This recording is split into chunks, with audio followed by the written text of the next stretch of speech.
Every day, athletes push themselves in the unseen hours. They sweat, sacrifice, and prepare to compete, sometimes against each other, sometimes against their own limits.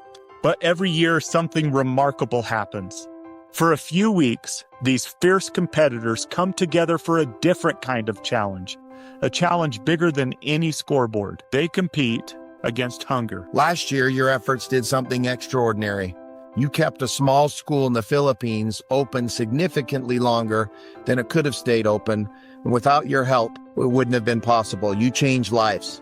This year, we're bringing our efforts back home to an incredible organization called Tabitha's Way. They feed families across the Wasatch Front every day, families who need help now more than ever. And this Christmas, we want to help them feed 100 families. Just $40 provides one full Christmas meal, a meal many families simply wouldn't have without help. Athletes, teams, coaches, and partners of E4A, we're asking you to join with us again and use your spotlight to feed the hungry. Our goal is to raise $4,000, and every single penny you give goes directly to Tabitha's Way. In fact, we love saying 100% plus goes to them because we donate right alongside you. And here's another great part. On December 19th, we're gathering to deliver meals to families who can't pick them up themselves. It's one of the most meaningful experiences of the year. So yes, keep competing on the field, on the court, in the pool. But this Christmas, join us, stand with us, compete against hunger. Scan the QR code or click the link in our stories to donate. Merry Christmas. Eyes up, do the work. Welcome to the Especially for Athletes podcast, where we explore essential principles that empower athletes to learn life's most valuable lessons through sports.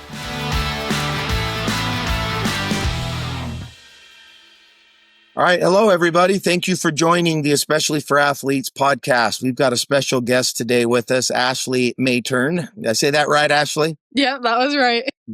I screwed it up about 5 times as we were coming in to start the show. And then obviously Shad and I'm Dustin. Ashley, I say special guest because it's not very often that you get to have somebody who's on a world team of anything. I don't care what the sport is. When you put world next to it, or when you put somebody who's representing our country in competitions, that's a special guest. And that's what we have today with Ashley. So Ashley, thank you for joining us. Thank you for having me. I'm excited. Well, we're going to dive into a lot of things, but first I want you to explain to us, because I asked you this coming in, I didn't quite understand it. The world that you're in looks like gymnastics. If you're watching it online, following you on social media and things, I just assumed all these years following you that it was just gymnastics, and it is, but it's different. Will you explain what you do and how that compares to gymnastics? And then tell us a little bit about your successes and you know why it is that you're so freaking awesome and we have you on our podcast. Okay. Well, thank you. First thing, gymnastics is what you see in the Olympics. You see the bars, you see the beam, floor, vault, and that's what I initially started with, but I eventually made the change to trampoline and tumbling. That's the official name of my sport. And it's just like a branch off of regular gymnastics. So there's actually multiple kinds of gymnastics that people aren't as familiar with. So there's acro, rhythmic, and I do tramp and tumbling. And so we have 3 events. We have tumbling, double mini, and trampoline.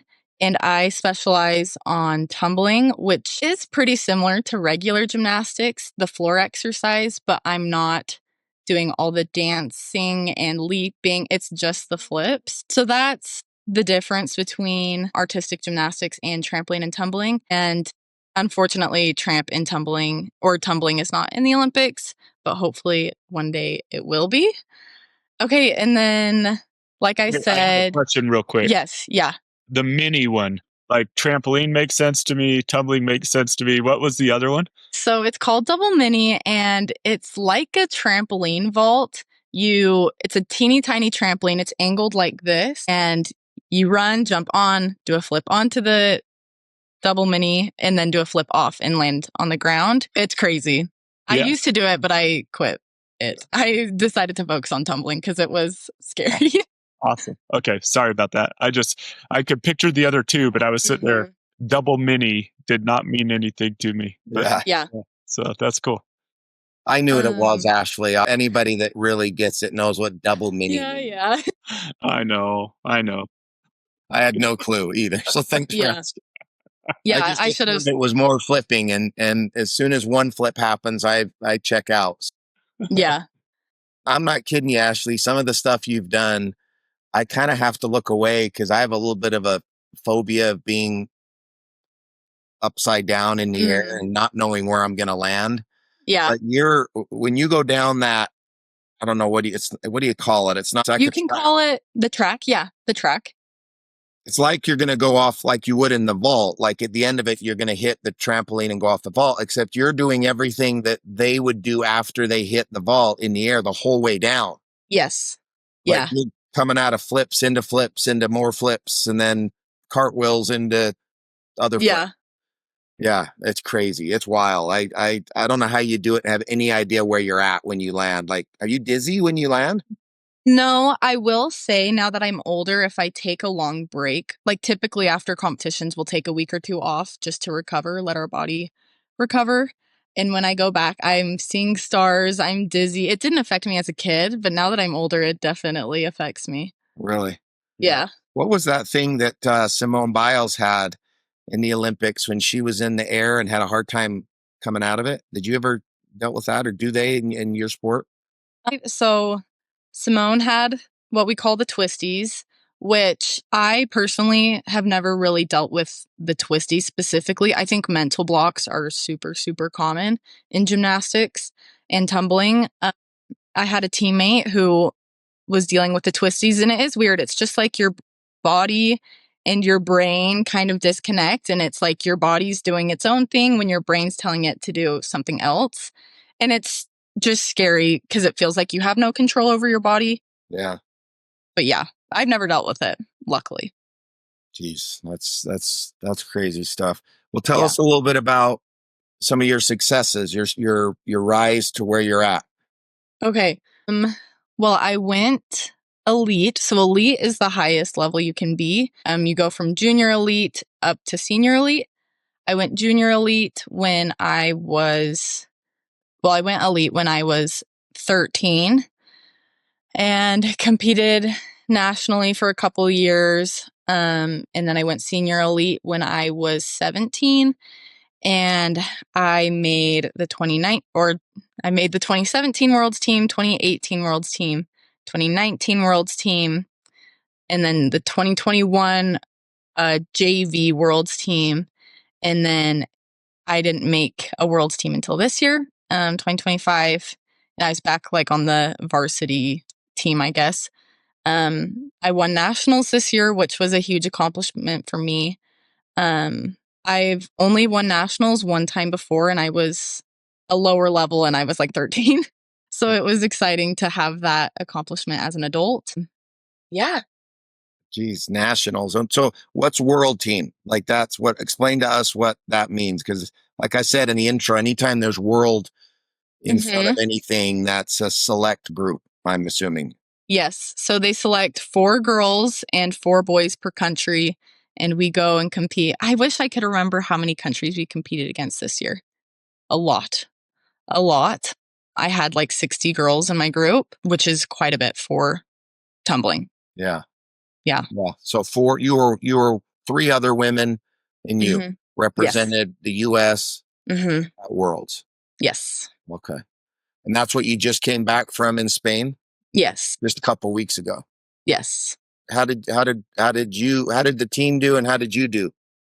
We did good. The team, so they assign our Worlds team after nationals, which is in the summer. And the team that was originally assigned in the summer was not the team we ended up going out with. We had multiple injuries, so we had some girls who weren't expecting to be pulled up to this Worlds team, but they did great. We qualified into a team final at Worlds, which is where they take our top 3 highest scores. And we placed 5th, and everybody did really well. Our boys team did really well. They took the silver medal. And then individually for me, it was probably the best competition I would say it was my best performance of my life. I've never hit my routines that well. I feel like when I was younger, I used to struggle with, I could do it in training. And when I would go to compete it just, something would switch and I was not able to perform. And I think this is the first time where I competed it as well as I've trained them, like my passes. So I was really happy with this competition. Crazy. Tell us about what it's like to get started in this field. The first time you really at a competition really have to take off and leave the ground. What's that? And how do you get over that mental block? Talk to us about mental blocks, maybe. That caught my attention. Okay. You said that earlier. Yeah, I didn't really experience a lot of mental blocks until coming back from my injury, where fear was a big thing. Like, I remember the first time I had to do the skill that I had injured myself doing. Oh. And it, I mean, it sounds dumb, but you really just have to do it and kind of turn your brain off, because one thing I've learned is muscle memory is real and you just have to let your body do it and you just have to turn off your brain sometimes. Tell us about your injury. And then I know Shad and I both would like to dive a little bit more into what you just said about turning your brain off. And because there's a lot to that in any, not even in sports, I think just in anything traumatic in life, coming back, right? And Right. re-engaging in just regular daily routines can be really hard after something tragic, a loss of somebody or anything. But so what happened? What was your injury and how did it happen? So beginning of 2023, this was my first season back after being married, so I was super excited. I felt really good going into the season. And it was at our local Utah meet, and I had been having a little bit of ankle pain going into it. But I didn't think much of it. I feel like aches and pains are unfortunately kind of normal in my day-to-day life. But I went into this competition a little sore, but feeling excited for the rest of the season. And in one of my routines, I didn't have enough power and I went to do my end skill and I just landed short. And I knew as soon as I landed that it was not just like a normal ankle crunch, I guess. Like, it felt really painful. And what had ended up happening was I chipped my tibia and I tore a couple ligaments in my foot. Initially, when they told me, they thought it was just like a chip in the bone, which they said is easier to come back from than a ligament tear. And then when I did all of my MRIs and x-rays, they saw that there were a couple tears in a couple ligaments. So yeah, that was my injury. It was the beginning of 2023. And then I started rehab and getting back into things, and I was still having a lot of pain. And I just had some bone spurs that had developed. So in November of 2023, they went back in and cleaned everything up. But that was my second surgery. So did you ever think about, I mean, you said you just got married, so obviously this was your husband's fault that you got injured. He cursed me. Did you ever think about after that being done? Yeah, for sure. I think the main thing that kept me going to the gym was my teammates and my coach, because I didn't ever feel pressured by them, like you have to make a comeback, but they just made the environment fun and I liked going to see them. And so that was a big motivator for me to just get into the gym. And then once I was there, then I was like, okay, let's try this. Let's see how this feels. But they were like the number one reason that I kept going. Well, That's really cool that you wanted to return because it was fun. Yeah. And it was a fun atmosphere. A lot of sports, especially youth sports right now, too much of the fun of it is being taken out of it. Yeah. And I will say that is the one thing that I have like kept with me through this entire last season is I could easily be done. Like, I don't have to be here, but this is fun. Like, what's the point in doing it if I'm not having a good time? And I think that's affected my performance a lot. What do you think your coaches do?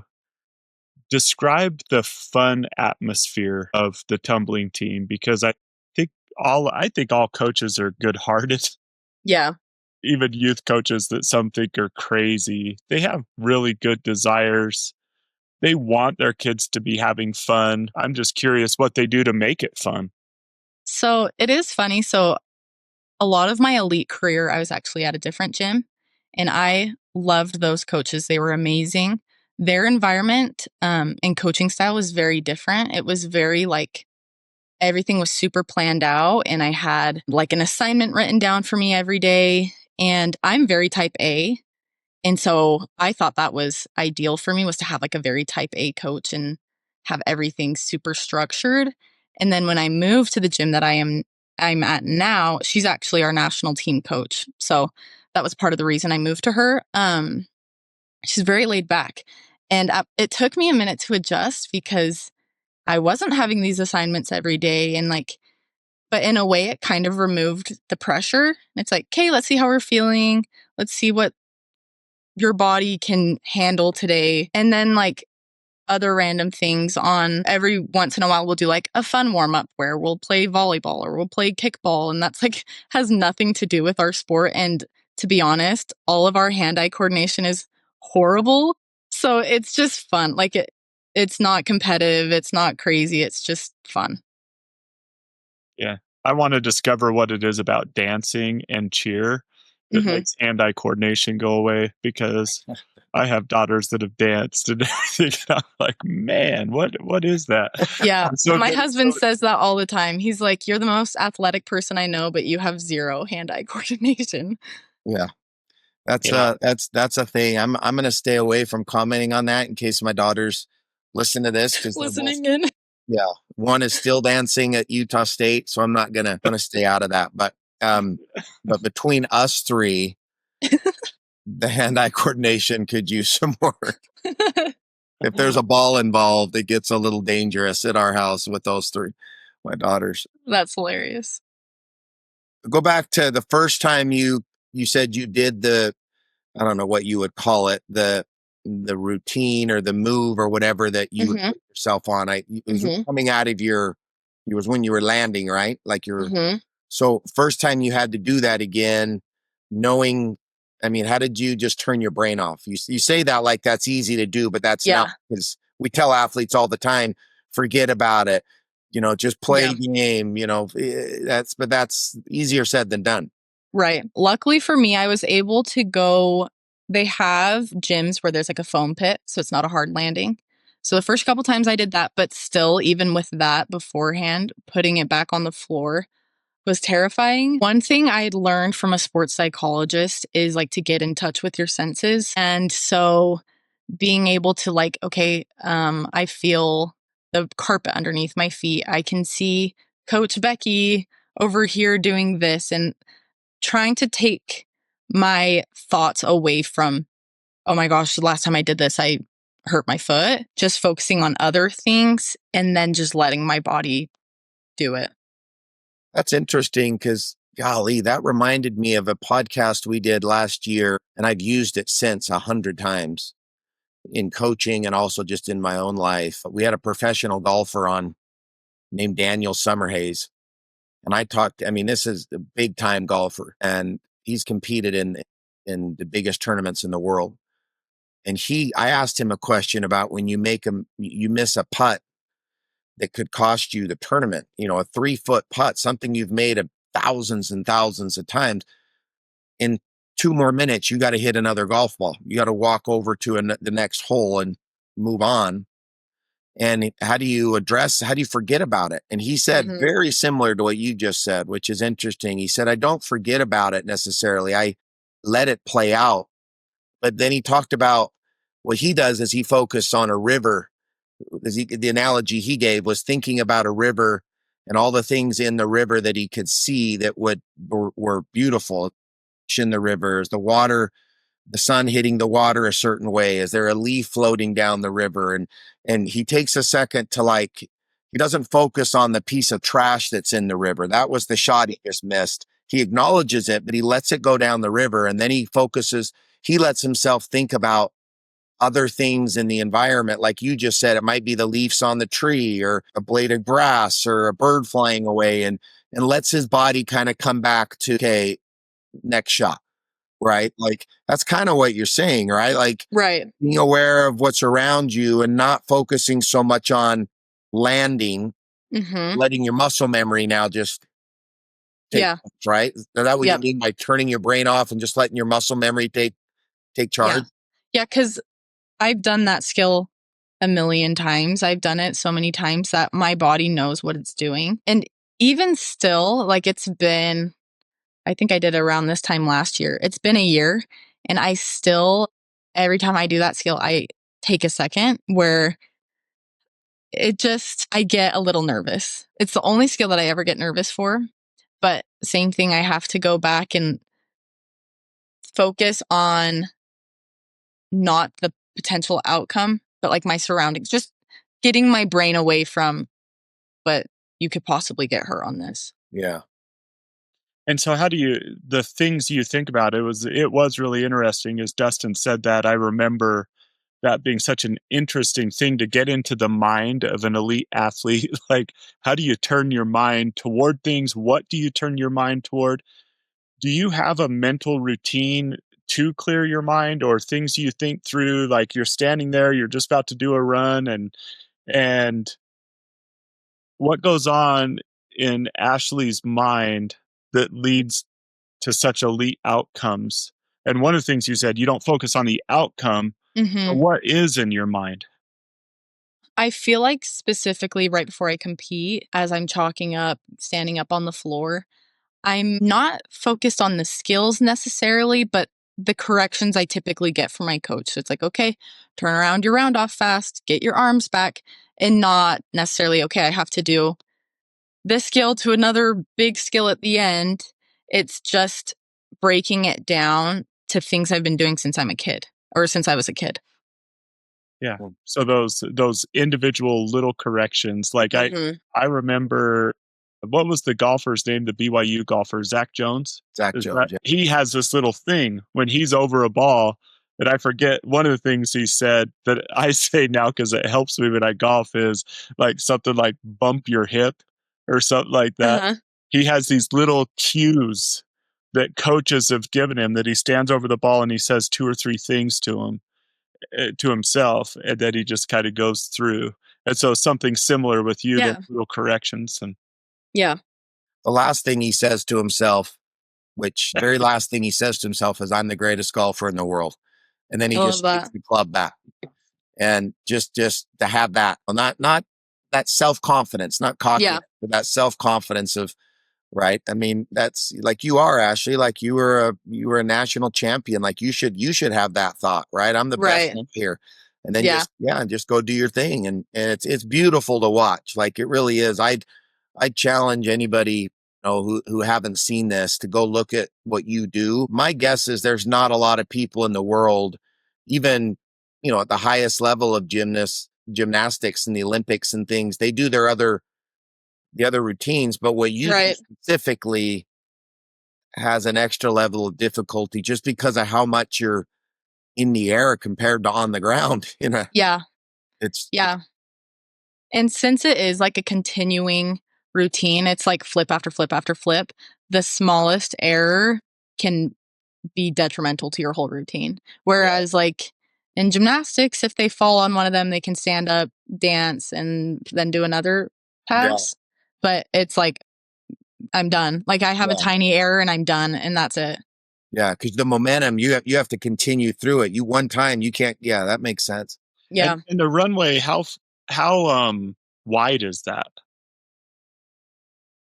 Probably 3 feet. I don't know, 2.5, 3 feet. I'm not sure. Dustin, if I just closed my eyes, like that's my only trick, right? And I'm like, okay, I'm gonna close my eyes and sprint down this runway.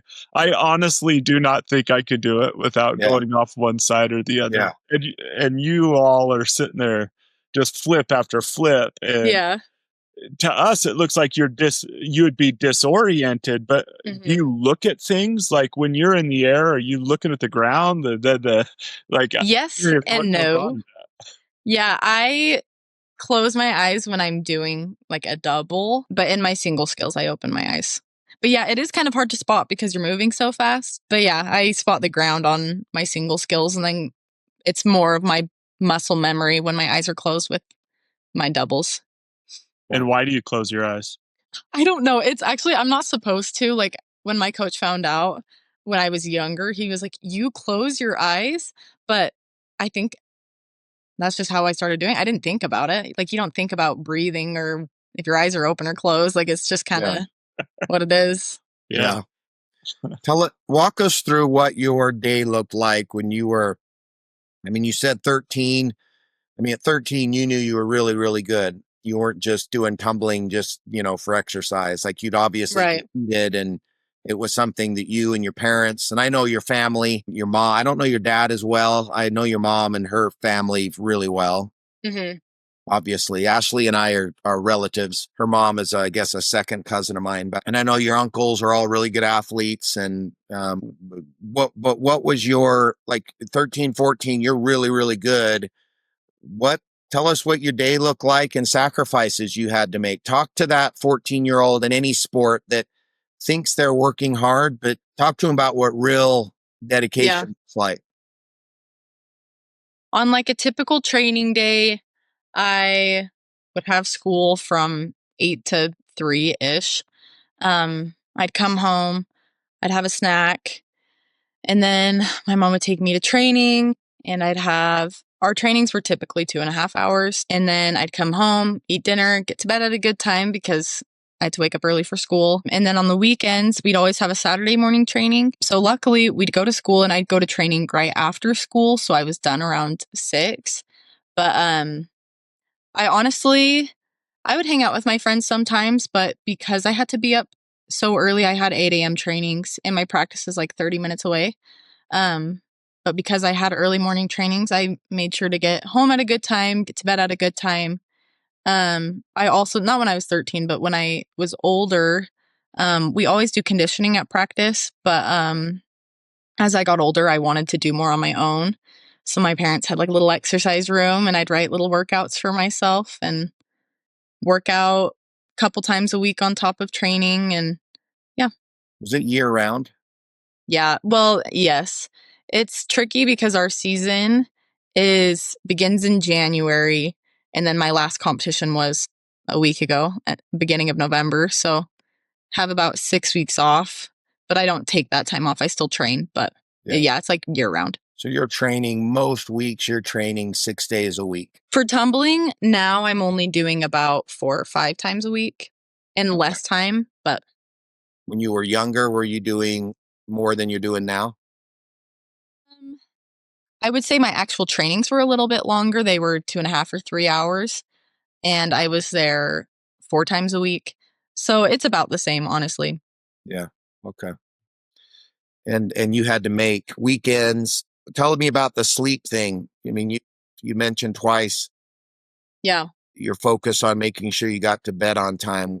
How important was that to you to get sleep? I feel like I didn't realize it as much as when I was younger, but now that I'm older, it's even more of a priority for me. But I just tried to get good sleep because my mom said I needed to and I needed to rest. But now that I'm older, I understand that's my body's time to recover and I can't perform my best if I'm under recovered. Yeah, so I've also recently started taking magnesium to help me have a deeper, better sleep. But yeah, definitely had to make some sacrifices as a kid. Yeah. Yeah. One of the things that interested me about your story is you said you made the national team for the first time in what year? And the first time I made national team, I was in 2017. 17, and then 18, and then 19. Yep. COVID 20, not 21, not 22, injured 23, 24, and then 25. I finally made it again. Yeah. So through that time, did you ever, I'm just curious, like what kept you going for that 3 years and what goes on in your mind to help you be resilient to say, no, there's more there. There's more in the tank. I'm not going to close the door on myself. I'm just curious about that. Well, on top of my injury, I had a couple rough seasons leading up to it. I feel like this season, I haven't had a season this good since 2017. 2018, I like barely made it on. 2019, same thing. I barely made it on. And it was because like other people had messed up. 2020, it was COVID, which I was still training, but it was kind of a weird time. Motivation was low. I didn't know when things would, it's like, what am I training for? We don't know when we'll be competing again. Yeah. 2021, I had a really, really rough season. 2022, again, another really bad season. It's kind of going back to where I could train my routines. Then when I would go to compete, I just would mess up. I don't know. My brain, there was something off where I wasn't able to perform. And then 2023, I was feeling good. And then, of course, there's an injury. After my injury, I was pretty sure I was going to be done. But a little part of me was like, I don't want to go out like that. I feel like I have more to offer. And once I close this door, at least for tumbling, it's kind of like it's over. It's really hard to get back after you take some time off. People do it, but I knew once I was done, I was done. I wasn't going to try and come back 2 years later when I'm 24, 25. So just knowing that I had more to offer, and I felt like my competitors like hadn't seen the real me yet, I guess, because I trained it so well, but when I'd go and compete, that's not the same athlete that was in training. Yeah. Dustin said something that I have repeated to kids 1,000 times since he said it on our podcast. And maybe it's part of my own story too, where he gives the advice, don't close the door on yourself. Like make someone close the door on your goals, right? You don't close them on yourself. And what would you say to young people? We have kids right now just finished high school soccer and volleyball and football and cross country and all that. They may be ending their career. They have a chance to go on and they're wondering, I don't know, should I walk on? Should I do this? Should I do that? I feel like what you experience, what would you tell those kids? I feel like if you have any question whether you should or shouldn't, I think you should. I feel like when you're supposed to be done, you're going to know. Like you're not going to have a question in your mind. And that's kind of what kept me going is I was debating, should I keep going? Should I stop?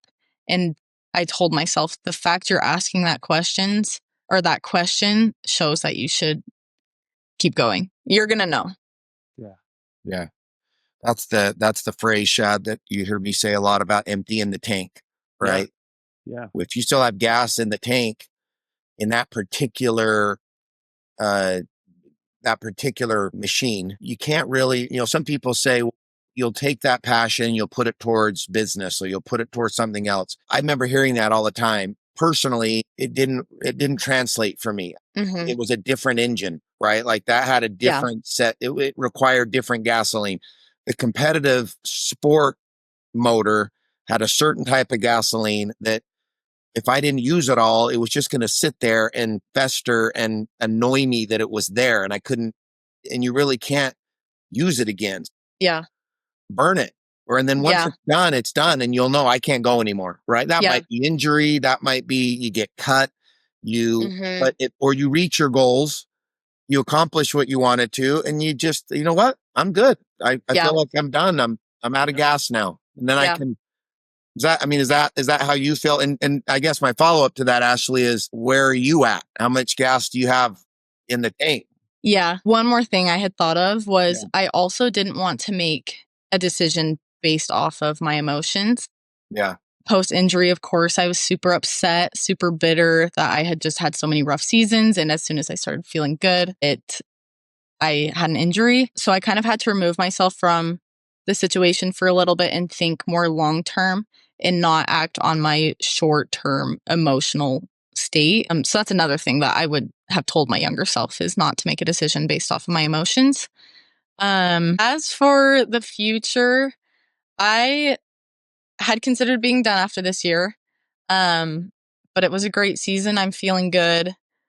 I for sure want to go another year and then we'll see how I'm feeling after that and kind of go from there. Awesome. That's really cool. And it goes back, Dustin, to something she said earlier that, Dustin and I played college baseball together.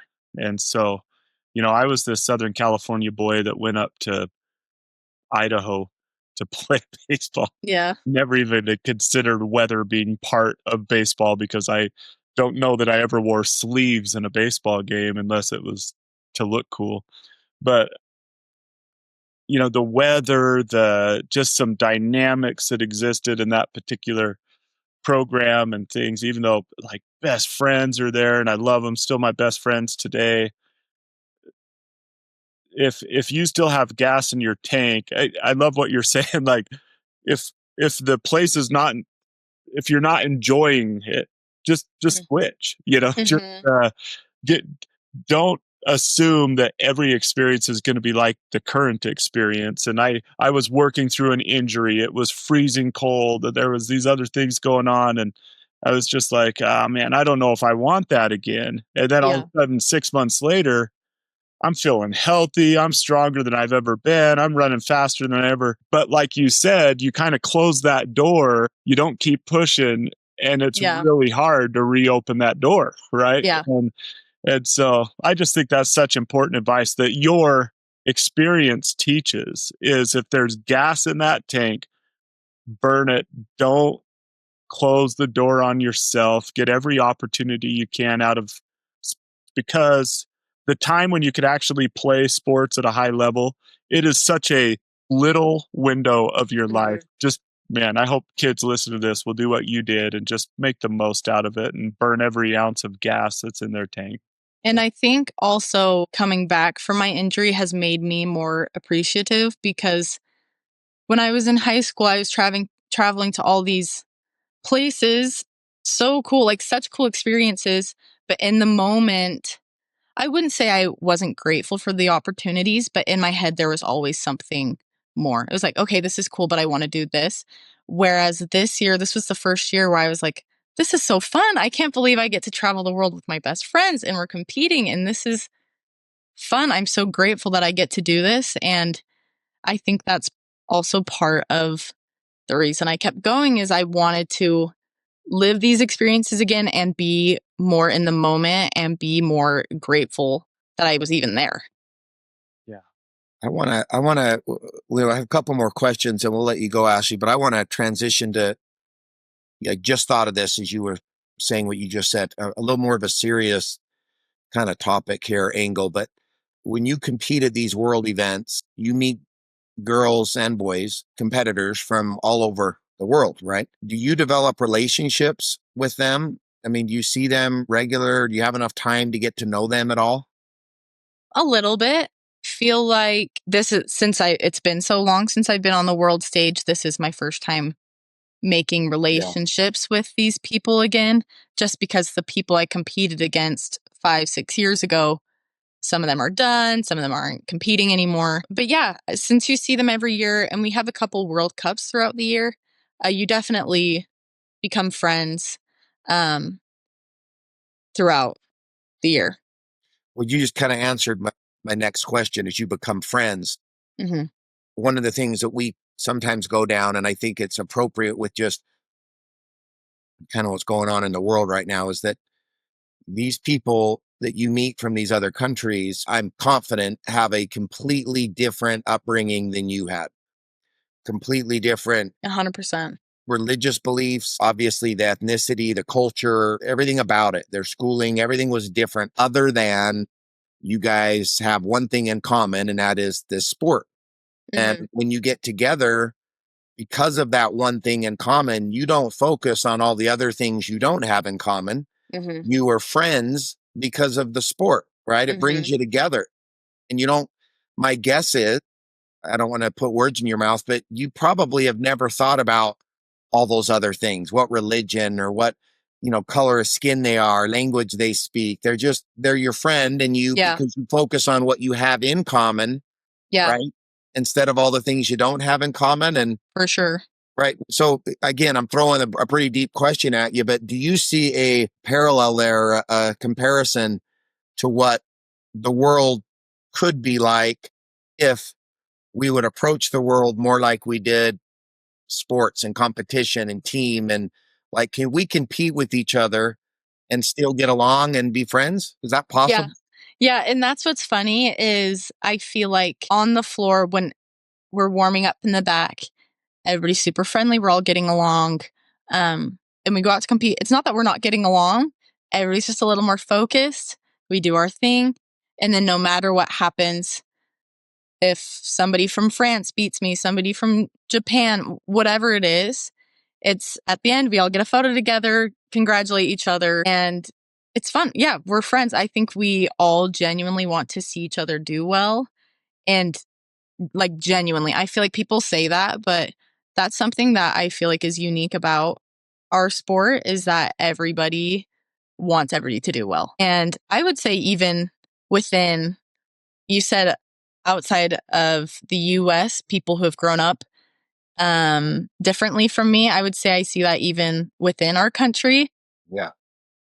And my roommate, she's my good friend. I've been competing with her for years. She grew up in Tennessee. Like, I feel like we were raised very differently, but we're like the best of friends. And despite maybe some of our differences, we're really close and we have that common interest. And we were able to develop a friendship through that.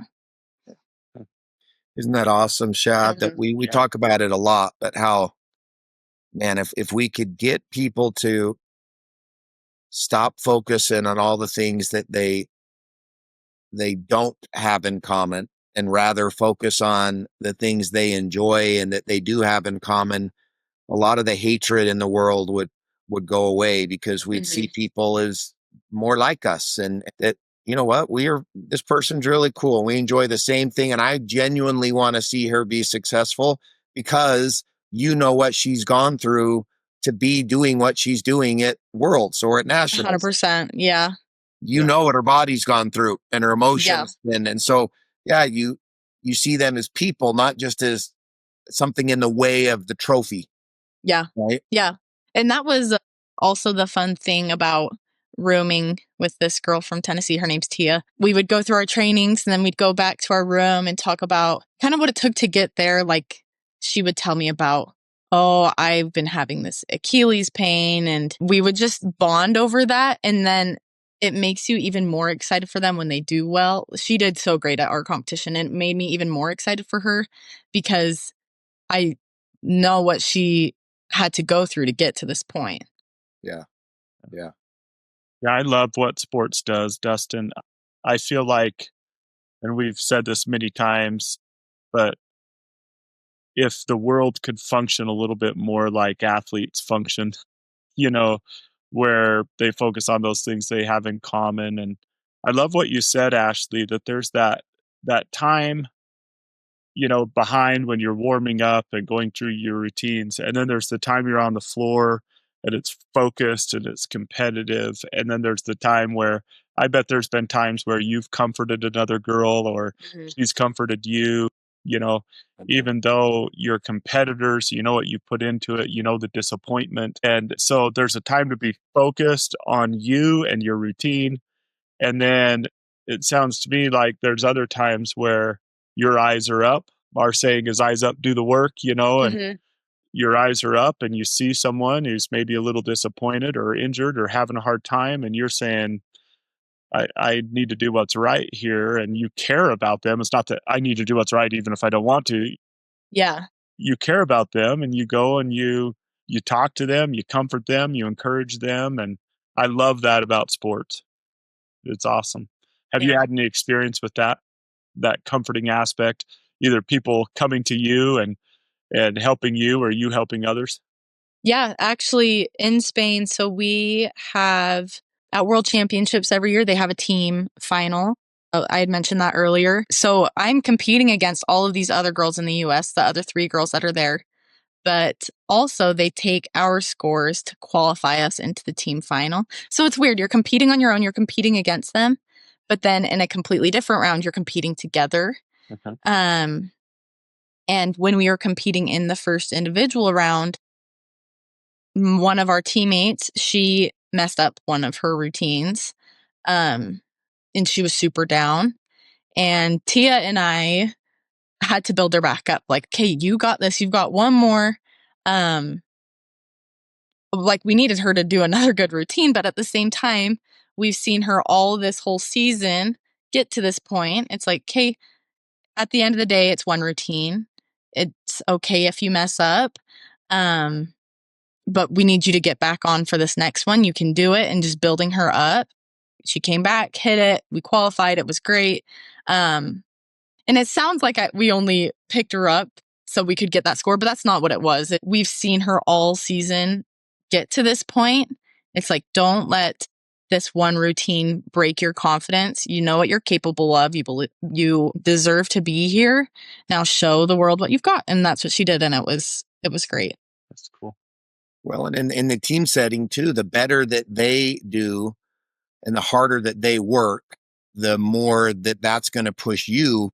If you, in this sense, you want to also beat them, right? Like, I mean, you're also competing against them. And so even in a team setting where it's a little different in what you do, and that you're not all doing it at the same time, like you would in a basketball game, right? Right. When 5 teammates are all involved in the same play. But if the harder my teammate works and the better they get, the more I have to work if I want to stay on the floor in a basketball game, right? Because everybody is working harder than me and getting better than me. Yes, that's great for the team. We're all going to win, but I'm going to be sitting on the bench watching it.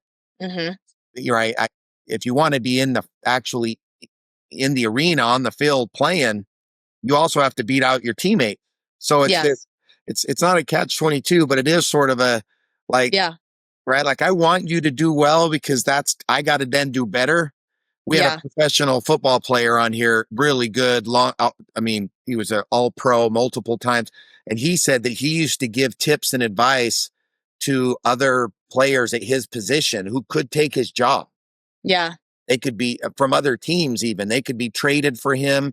But those that were his backups, new draft picks, and he would teach them things and give them advice. And he said nobody did that for him when he was a rookie, when he was young in the NFL. He would ask advice of other guys at his position, and they'd all say, "Hey man, I'm not telling you anything. You go figure it out," because they didn't want to lose their spot, right? Yeah. And I said to him, "Well, why did you do it then?" And he said, "Because if I give them my tips and my tricks, right, I then have to go get new ones now. I got to go get better." So it was a motivating force for him to be like, okay, I just gave this guy 5 years of wisdom that he's been in, 5 days. Now I got to go find more. He's going to take my job. Yeah. So my guess is that you want them to do well, but there's a little part of you, Ashley. I know your family, and the competitor in you that Shad and I, we've all played sports. Every time you see them getting a little better, I'm guessing there's a little fire that goes off in you that says, okay, I'm going to stay a little longer tonight and I'm going to work a little harder now, right? For sure. My mom and I talk about this all the time, just where we'll get to one of these national meets. So they pick their world's team based off of the national meets. And usually there's one girl who will come in super strong. And my initial reaction is like, oh, shoot, like she's really good. She's going to beat me. But then I'm also grateful because I'm like, oh, now I have to go home and push myself harder. I have to up my difficulty. I have to do this. So it really does just raise the bar for our country in general. Yeah. Well, and that's why our principle of competing without contempt, and you've touched on, we haven't mentioned them as you've been saying it, but we've touched on all 4 of our principles.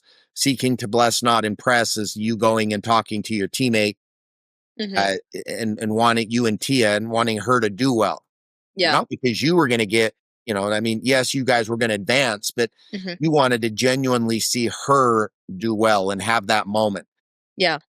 The winning the hour, like you had to be focused on getting to bed on time. You had to be focused on, 2.5 to 3-4 hours of work every day, and resiliency, obviously, the focus to come back from an injury and stay after it and keep your mind right and everything. But the competing without contempt principle is that the competition is good. It drives us in the world. It's what makes the world advance, is that we compete with each other. And who can come up with the next greatest invention or the next greatest, how can we make the internet a little bit faster, right? And every year we've got another 6G, like it just gets faster and faster. But it's the drive to be the best that sports creates, and that Ashley, you've driven yourself to. The difference is few people get to say they actually reach the pinnacle and the top of the mountain, and you did. So Yeah. that's awesome. Congratulations on all your success. It's really cool. Thank you. Thank you so much. It's not very often that we get a world anything on here, national champion on here. I don't think we ever have. Had we, Shad? Well, I think only Ryan White, we've had Ryan and she won the U.S. backstroke, if I remember correctly, then got silver. Yeah. So maybe we've had a few like that, but they've been rare. They've been rare. Do you do much with the gymnasts, the U.S. gymnastics? I mean, do you know them? Do you associate at all with them? Not really. I feel like our competition season is pretty similar, but we're usually in different locations. So they'll be in one state competing, we'll be in another. But Awesome. So not really. Well, Ashley, thank you so much for joining us. Thank you for having me. I hope there's people in the tumbling and trampoline world that you're in that they can get access to this interview and maybe find some help from it and becoming great and learning from you. You've done it a long time and obviously been extremely successful. But even if you're not in that specific sport, learning from you and especially your comeback. I didn't realize that you didn't make that team before the injury. And then you had to deal with the injury. So there was probably a pretty down time there, right? That for sure. Yep, It was. We were in the trenches. It was rough. Yeah. And yet now look at you and you're happy and successful and married and awesome. Yep. So congratulations and thanks so much for joining us. Thank you for having me. Yeah. Shad, anything that you've got before we wrap it up? No, just thank you so much for what you shared. I think people's stories and experiences teach the greatest lessons, and we love to teach them through sports and those experiences. And so incredible job, and just congratulations from me too on all your accomplishments, and thank you for sharing them with us. Thank you. And Kate, keep working on the hand-eye coordination for volleyball. I will. We've got a big family reunion coming up. And what I hear, golf too, right? Don't you guys kind of take over Bear Lake Golf Course? Yep. And, we do it all. I have a dancing daughter that's transitioning right now to learn to golf with her boyfriend, and she's, it's coming, but it's golf's the toughest of all of them when it comes to that. Yeah. She might. Well, thanks so much. Thanks for joining the Especially for Athletes podcast. Keep your eyes up and do the work. Thank you for joining the Especially for Athletes podcast. To learn more about Especially for Athletes organization, get a copy of our book, The Sportlight, or to bring our program to your team, school, business, or organization, visit us at especiallyforathletes.org.